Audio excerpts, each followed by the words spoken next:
नमस्कार, दोपहर के 3 बजने को हैं। आप देख रहे हैं आज तक। आपके साथ मैं हूं चित्रा त्रिपाठी। आज की सबसे बड़ी खबर के साथ इस बुलेटिन की शुरुआत हम करने जा रहे हैं। जम्मू कश्मीर के हंदवाड़ा में आतंकवादियों से एक बड़ा एनकाउंटर हुआ है। आतंकवादियों को धूल चटाने के इस ऑपरेशन में सेना के कर्नल, मेजर, 2 जवान के साथ जम्मू कश्मीर का एक जवान भी शहीद हो गया है। मुठभेड़ में लश्कर का टॉप कमांडर मारा गया। सेना ने विस्फोट कर आतंकवादियों को ठिकाने को उड़ा दिया है। 2 आतंकवादियों को उसके अंजाम तक पहुंचाया गया है। लेकिन दुखद पक्ष इस पूरे के पूरे मामले का यह है कि जम्मू कश्मीर पुलिस का जवान भी शहीद हुआ है। इसके अलावा हमारे और भी जवानों की जान गई है। ये 3 अलग अलग तस्वीरें हम आपको दिखा रहे हैं, किस तरह से घेर कर आतंकवादियों को मारा गया है। विस्फोट में ठिकाने को भी उड़ा दिया गया है, जिसकी तस्वीर इस वक्त टीवी स्क्रीन पर आप देख रहे हैं। लेकिन मेजर और कर्नल समेत 5 जवानों की शहादत निश्चित तौर पर इस देश के लिए ये एक बुरी खबर है। जम्मू कश्मीर के कुपवाड़ा जिले के हंदवाड़ा में आतंकवादियों के साथ ये मुठभेड़, जिसमें सुरक्षा बलों के 5 जवान शहीद हो गए। इसमें एक कर्नल, एक मेजर, 2 जवान और एक पुलिस अफसर शामिल हैं। इस दौरान जैश के 2 आतंकवादी भी ढेर कर दिए गए हैं। पूरे इलाके में मोबाइल इंटरनेट सेवा बंद कर दी गई है। आपको बताते चले कि छगमुल्ला इलाके में 5 से 6 आतंकवादियों के छिपे होने की खबर सामने आई थी और उसके बाद वहां पर सर्च ऑपरेशन शुरू किया गया था।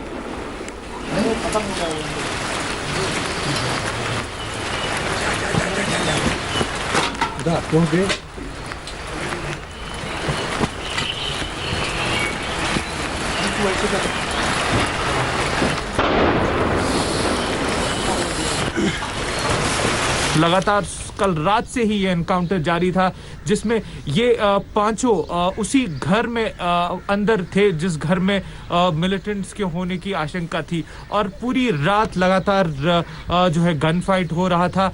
लेकिन इन ऑफिसर्स का बाहर की टीम्स के साथ कोई राब्ता नहीं था। मैं आपको तो बता दूं कि आज सुबह ही ये इस खबर की पुष्टि हुई है कि 5 जो है सिक्योरिटी एहलकार वो शहीद हुए हैं इस मुठभेड़ में, और 2 आतंकी जो है वो भी मारे गए हैं। एक बहुत बड़ी दुखद खबर है सिक्योरिटी फोर्सेस के लिए।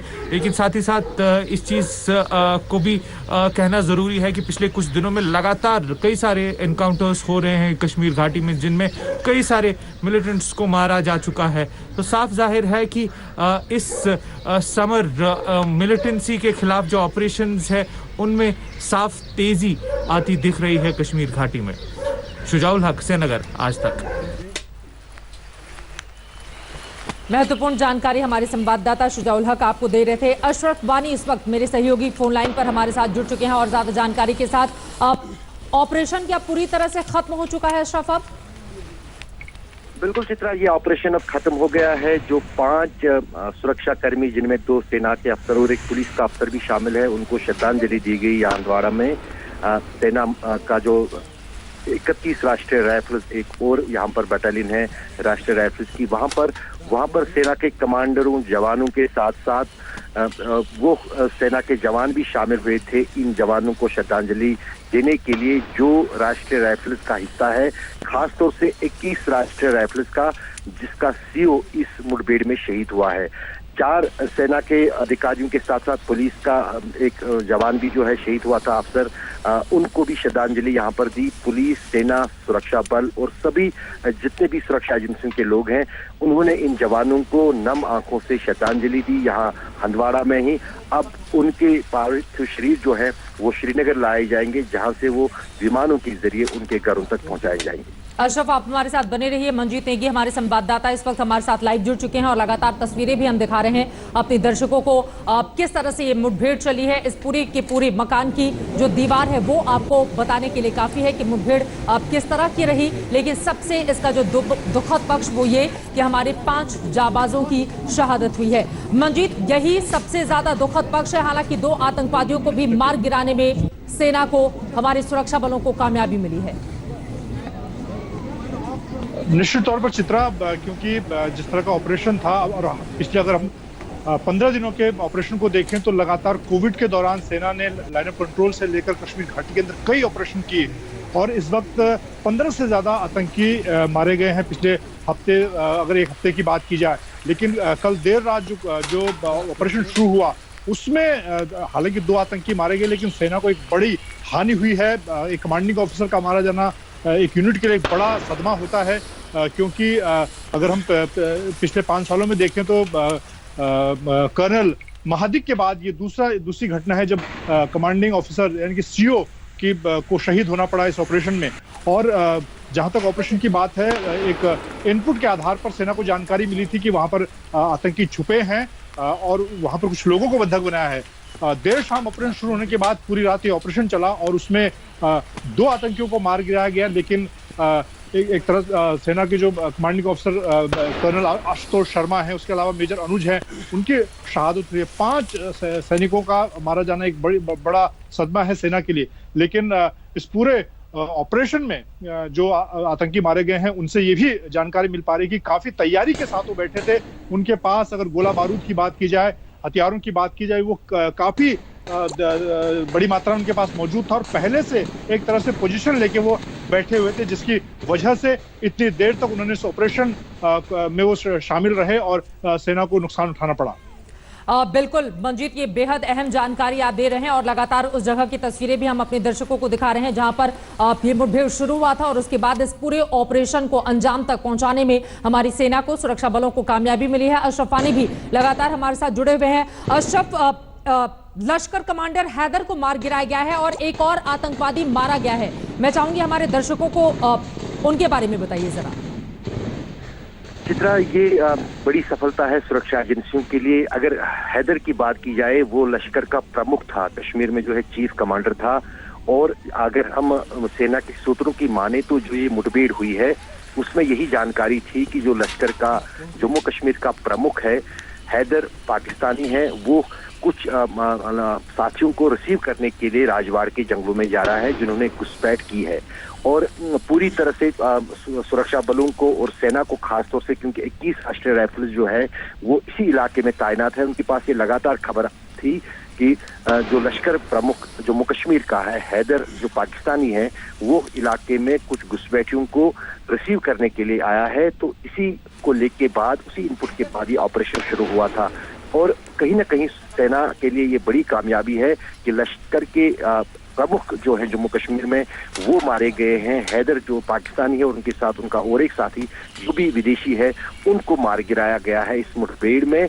और उसके लिए बड़ी भारी जो है कीमत चुकानी पड़ी है सेना और सुरक्षा बलों को, क्योंकि एक कमांडिंग अफसर का शहीद होना जो पूरे एक इलाके की निगरानी और सुरक्षा जिनके जिम्मे होती है और उन्हीं के आदेशों पर काम होता है। लेकिन वहीं दूसरी तरफ भारतीय सेना का ये भी यहाँ पर स्पष्ट हुआ कि जितने भी ऑपरेशन होते हैं या जितने भी आतंकवाद के खिलाफ कार्रवाइयां होती हैं, उनमें जो सेना के उच्चतम अधिकारी है, बड़े अफसर है, वो लीड करते हैं, उनकी अगुवाई में ऑपरेशन होते हैं। और यहाँ पर भी यही हुआ, ये कमांडिंग अफसर जो सेना का था वो खुद इस ऑपरेशन को लीड कर रहा था। यही कारण है कि इस मुठभेड़ में उनको शहादत देनी पड़ी। अशरफ, कुल कितने घंटे तक ये मुठभेड़ चली? शुक्रवार को सुबह ये सर्च एंड कॉर्डन ऑपरेशन शुरू हुआ था। पहली गोली मैं आपको रोकना चाहूंगी। हंदवाड़ा एनकाउंटर पर अब प्रधानमंत्री नरेंद्र मोदी की ओर से ट्वीट किया गया है।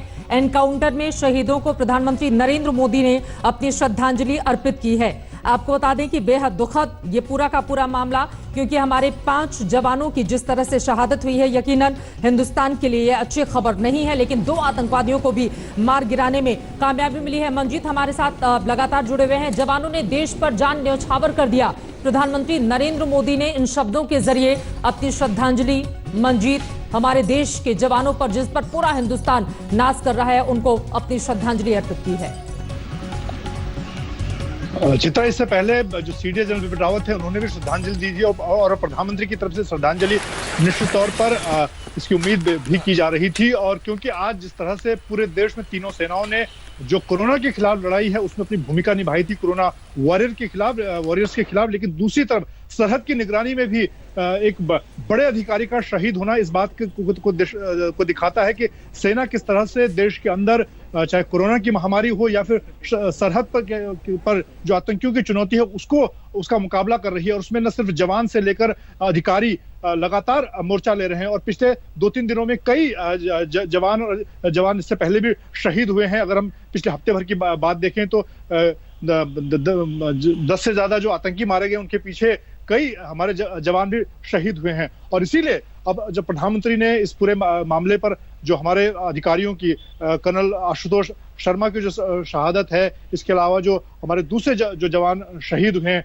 उस पर प्रधानमंत्री ने। और ये तस्वीरें हमारे दर्शक देख रहे हैं। मंजीत, दोबारा आपका मैं रुख करूंगी। देखिए, सेना के लिए भी, हमारे जवानों के लिए भी आज का दिन किस तरह का है। पूरा हिंदुस्तान नाज तो कर रहा है इनकी शहादत पर, लेकिन वो स्थिति कैसे बने ताकि हमारे एक भी जवान की शहादत ना जाए, क्योंकि पाकिस्तान का ये जो नापाक मंसूबा है, जरा सोचिए, कोरोना काल में जब पूरा का पूरा विश्व एक सिरे से लड़ाई लड़ रहा है इस कोरोना काल को खत्म करने में, उसमें भी पाकिस्तान अपने मंसूबों को अंजाम देने में लगातार लगा हुआ है। प्रधानमंत्री नरेंद्र मोदी ने जो ट्वीट किया है वो अपने दर्शकों को मैं बता दूं कि हंदवाड़ा में शहीद हुए हमारे साहसी सैनिकों और सुरक्षा कर्मियों को श्रद्धांजलि। प्रधानमंत्री आगे लिखते हैं, उनकी वीरता और बलिदान को कभी भुलाया नहीं जा सकेगा। उन्होंने अत्यंत समर्पण के साथ राष्ट्र की सेवा की और हमारे नागरिकों की रक्षा के लिए अथक परिश्रम किया। उनके परिवार और दोस्तों के प्रति अपनी संवेदना प्रधानमंत्री नरेंद्र मोदी की ओर से व्यक्त की गई है इन शब्दों के जरिए। और ये हंदवाड़ा एनकाउंटर में शहीद जो हमारे जवान हैं, उनकी तस्वीरों के साथ हम आपको उनके बारे में जानकारी दे दें। कर्नल आशुतोष शर्मा उत्तर प्रदेश के इलाहाबाद के रहने वाले थे। मेजर अनुज सूद, नायक राकेश कुमार, लांस नायक दिनेश सिंह और शकील काजी जो कि जम्मू और कश्मीर पुलिस में थे, इन 5 जवानों की शहादत हुई है। मंजीत, मैं चाहूंगी तस्वीरें हमारे पूरे दर्शक, पूरा देश, हिंदुस्तान इस वक्त देख रहा है। इनकी शहादत पर तो हमें गर्व है। मैं चाहूंगी कि हमारे दर्शकों को इनके बारे में जरा विस्तार से आप जानकारी दें। मंजीत। चित्रा, कर्नल आशुतोष एक बड़े साहसी अधिकारी के तौर पर जाने जाते थे। मैं व्यक्तिगत तौर पर भी उनसे मिला हुआ हूं। और सबसे बड़ी बात, अगर हम उनके टेन्योर को देखें, उनके कार्यकाल को, कश्मीर घाटी में एक कमांडिंग अधिकारी के तौर पर उनके कार्यकाल को देखें तो सिर्फ 18 से 20 महीनों के अंदर उनको सेना मेडल, वीरता के लिए 2 सेना मेडल मिलना इस बात को दिखाता है कि वो कितने साहसी थे। और आगे बढ़कर जो जिम्मेदारी होती है कमांडिंग ऑफिसर की अपने सैनिकों को लीड करने की किसी ऑपरेशन में, वो उनके साहस को दिखाता है। कश्मीर घाटी के अंदर उनके कार्यकाल के दौरान उनको 2 सेना मेडल, वीरता के लिए 2 सेना मेडल मिले हैं। ये उनकी वीरता को दिखाता है। एक ऑपरेशन की चर्चा जरूर करना चाहूंगा। एक ऑपरेशन के दौरान जब वो अपने सैनिकों की टुकड़ी के साथ जा रहे थे, उन्हें ऐसा अंदेशा लगा कि सामने से एक आतंकी कपड़ों के अंदर ग्रेनेड छुपाकर उनके सैनिकों की तरफ बढ़ रहा है, उनके जवानों की तरफ बढ़ रहा है। ऐसे में बहुत नजदीक से, यानी कि 10 से 20 मीटर की दूरी पर चित्रा, उन्होंने अपने खुद निजी हथियार से उस आतंकी को ढेर कर दिया था। तो ये एक साहस उनका दिखाता है कि किस तरह के अधिकारी थे। और उनको सेना मेडल वीरता के लिए मिलना उनके पूरे कार्यकाल, उनकी वीरता को दिखाता है। इसी तरह के जो दूसरे अधिकारी मेजर अनुज हैं, वो भी कश्मीर में उनके साथ इस RR बटालियन में तैनात थे, लगातार उनके साथ हर ऑपरेशन में मौजूद थे। और इसीलिए जब चलिए, मैं दोबारा आपका रुख करूंगी। जैसा कि लगातार मंजीत भी हमें जानकारी दे रहे हैं, इस ऑपरेशन में सेना के कर्नल, मेजर, 2 जवान के साथ जम्मू कश्मीर का 1 जवान भी शहीद हुआ है। उन सभी की तस्वीरें भी आज तक अपने दर्शकों के सामने रख रहा है। इनकी शहादत पर हिंदुस्तान को नाज है, गर्व है, फख्र है, लेकिन पाकिस्तान को मुंहतोड़ जवाब कब और कैसे मिलेगा, ये अपने आप में महत्वपूर्ण। 2 आतंकवादियों को भी मार गिराया गया है। शुजा उल हक हमारे सहयोगी भी श्रीनगर से इस वक्त हमारे साथ लाइव जुड़ चुके हैं। शुजा, और महत्वपूर्ण जानकारी इस पूरी खबर पर क्या मिली है सेना की ओर से, और क्या विस्तार से बताया गया है इस पूरे मामले पर? देखिए चित्रा, अभी जो जानकारी पुलिस से हमको मिली है वो एक बहुत इंपॉर्टेंट इंफॉर्मेशन यह है कि इस पूरे इनकाउंटर में एक बहुत बड़ा आतंकी भी मारा गया है। हैदर नाम का एक पाकिस्तानी बताया जा रहा है, जो लश्कर-ए-तोयबा के साथ वाबस्ता था। और पुलिस के हिसाब से इसके मारे जाने से एक बहुत बड़ी कामयाबी सुरक्षा बलों को मिली है, क्योंकि इसका हाथ बहुत सारे दूसरे हमलों में बताया जा रहा है, जिसमें कई सारे पुलिस वालों के ऊपर भी हमले किए गए थे। तो एक बहुत ही बड़ी कामयाबी जहां तक पुलिस और सुरक्षा बलों की बात की जाए, इसके मारे जाने से मिली है। लेकिन साथ ही में एक ये दुखद डेवलपमेंट ज़रूर है कि 5 जो है सुरक्षा अधिकारी इसमें शहीद भी हो गए। और जैसा मंजीत भी बता रहे थे, जो कर्नल या जो CO इस 21 RR के बताए जा रहे हैं, इनके बारे में कई सारे लोगों ने ये साफ साफ कह दिया है कि ये एक ऐसे साहसी ऑफिसर थे जो खुद आगे जाके ऐसे इनकाउंटर्स में जाते थे अपने जवानों के साथ, और शायद इसी वजह से कल भी वो फोर फ्रंट पे दिखे थे, बिल्कुल लीड करते हुए दिखे थे। और इसका दुख जो है कई सारे बाकी ऑफिसर्स ने जाहिर किया है जो कर्नल आशुतोष को जानते थे। बिल्कुल सही कहा आपने। कर्नल आशुतोष शर्मा जो कि 21 राष्ट्रीय राइफल्स के कमांडिंग ऑफिसर थे, उनकी शहादत और उसके साथ ही जो तस्वीरें भी हमने आपको दिखाई, 5 हमारे कुल जवानों की शहादत यकीनन हिंदुस्तान के लिए अच्छी खबर नहीं है। और लगातार उस जगह की तस्वीरें भी देखिए, एक तरफ ये तमाम चेहरे, इनके परिवार वालों पर क्या गुजर रही होगी इस बात को आसानी से समझा जा सकता है, उसको शब्दों के जरिए बताने की जरूरत नहीं है।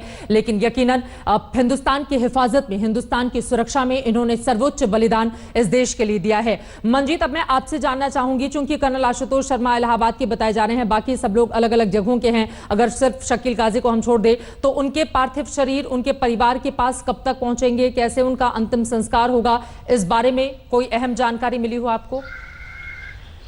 देखिए, अभी उनके जो पार्थिव शरीर हैं वो श्रीनगर जो बादामी बैंक जो सेना का हेडक्वार्टर है वहां पर लाए जाएंगे। वहां पर उनको सेना की जो उत्तरी कमान है उनकी तरफ से श्रद्धांजलि दी जाएगी, और उसके बाद उनके जो पार्थिव शरीर हैं वो अलग अलग रास्तों से दिल्ली जो सेना के जहाज हैं उसके जरिए लाए जाएंगे, और फिर हेलीकॉप्टर के जरिए उनके जो गांव हैं, जो उनके घर हैं, वहां तक पहुंचाने की जिम्मेदारी सेना की होगी। पूरे सैन्य सम्मान के साथ उनका अंतिम संस्कार होगा।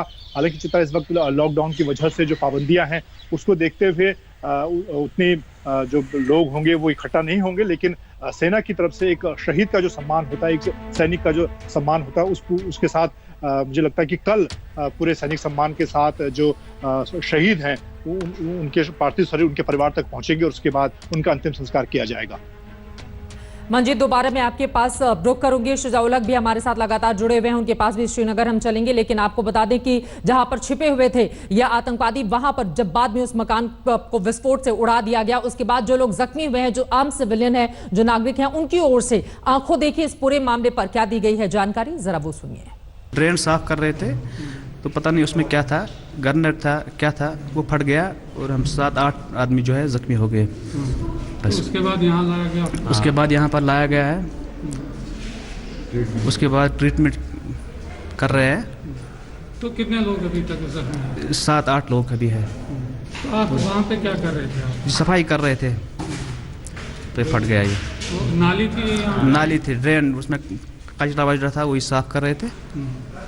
तो अब सबको हंदवारा लाया गया? हम सबको हंदवारा लाया गया। पता नहीं जो दो है उसमें वो जैसे ज़्यादा सीरियस है, उसको पता नहीं श्रीनगर रेफर किया गया है। तो जो स्थानीय निवासी हैं हंदवाड़ा के, उनको आप सुन रहे थे, और लगातार हंदवाड़ा की तस्वीरें भी हमारे दर्शक देख रहे हैं। आपको बताते चलें कि दरअसल ये पूरा का पूरा इलाका घने जंगलों वाला है, और इसी वजह से आए दिन यहाँ पर घुसपैठ की घटनाएं सामने आती रहती हैं। शुक्रवार को ही सेना को जानकारी मिली थी कि यहाँ पर एक घर में कुछ आतंकवादी छिपे हुए हैं, जिसके बाद सेना ने अपना सर्च ऑपरेशन शुरू किया था। लगातार वो सर्च ऑपरेशन जारी था, जिसके बाद आतंकवादियों के साथ मुठभेड़ हुई। हमारे 5 जवानों ने अपनी शहादत दी है, उनका सर्वोच्च बलिदान। लेकिन 2 आतंकवादी, जिनमें से एक का नाम हैदर बताया जा रहा है, इन दोनों को मार गिराने में भी सेना को कामयाबी मिली है।